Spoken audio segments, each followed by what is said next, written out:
Pada Senin 16 Desember 2024, sebuah rekaman diunggah di akun X @defensyou. Dalam video tersebut menunjukkan detik-detik penyerangan ATGM Javelin terhadap tank Rusia.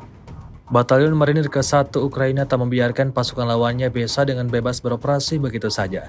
Pasukan Rusia alami kerugian total di arah ini, imbas serangan pasukan Ukraina dengan menggunakan ATGM Javelin.